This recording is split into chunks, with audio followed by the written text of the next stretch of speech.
Ce jeudi, les membres du programme Cap-Requin ont avancé un possible déploiement du dispositif dans l'est de l'île. Saint-Pierre et l'étang Salé sont également intéressés. Des drumlines vont d'ailleurs être installés aux Roches-Noires et à Bouc-en-Canotte.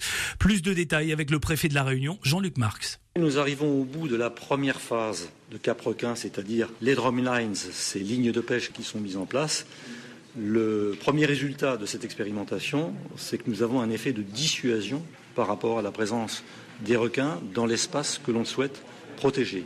Donc nous allons entrer dans une deuxième phase qui va s'ouvrir avec la très probable entrée d'autres communes que Saint-Paul dans l'expérimentation. Et en effet, la commune de Saint-Benoît sur la côte Est est très intéressée par la mise en place de drumlines sur son territoire. Des propos recueillis par Wissem Gombra d'Image Presse Réunion. Et sur le risque requin, RTL Réunion vous propose ce matin l'interview d'un homme qui était resté assez discret jusque-là sur le sujet, le maire de Saint-Pierre, Michel Fontaine. Cet ancien pêcheur sous-marin assure avoir été particulièrement marqué par les dernières attaques de squales autour de nos côtes.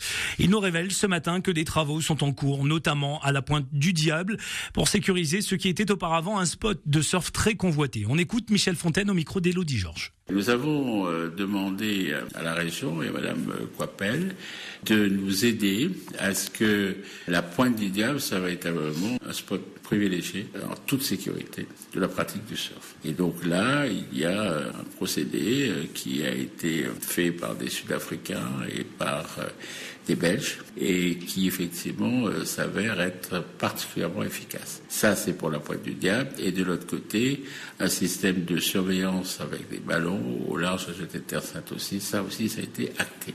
Les travaux commenceraient avant la fin du premier trimestre 2015 que ce site soit sécurisé. Michel Fontaine, interrogé par Élodie Georges pour RTL Réunion. La crise requin, on continue d'en parler à présent avec l'Office du tourisme intercommunal de l'Ouest qui met en chantier sa nouvelle politique touristique. Lors d'une conférence de presse hier, l'Office de tourisme de l'Ouest a présenté les projets qui vont être mis en place sous peu pour booster la région, développer le site du Grand Bénard ou mettre en place des activités de loisirs comme César Laure. Alors qu'est-ce que c'est que César Laure ? Réponse de Locane Machado, présidente de l'OTI Ouest. On n'est pas encore à restructurer, on en est à structurer puisque JCI vient d'être créé. Donc par contre, c'est vrai que nous avons donc comme projet de refaire nos BIT, donc nos bureaux d'information touristique. On a donc des manifestations que nous avons déjà prévues, donc entre autres Cap à l'Ouest, qui se déroulera le 2 et 3 août. Nous avons aussi sur les traces du passé organisé à la mi-septembre dans le cadre des Journées européennes du patrimoine, la nuit des 500 le 8 novembre sur la petite France Maïdo ou encore le rallye gourmand sur la route Hubert de Lille le 30 novembre prochain. Mais la côte ouest a subi la mauvaise image relayée par la crise requin. Que compte faire l'OTI pour y remédier ? On retrouve Locane Machado. C'est vrai que la crise requin est un moyen d'homogénéiser haut et les bas.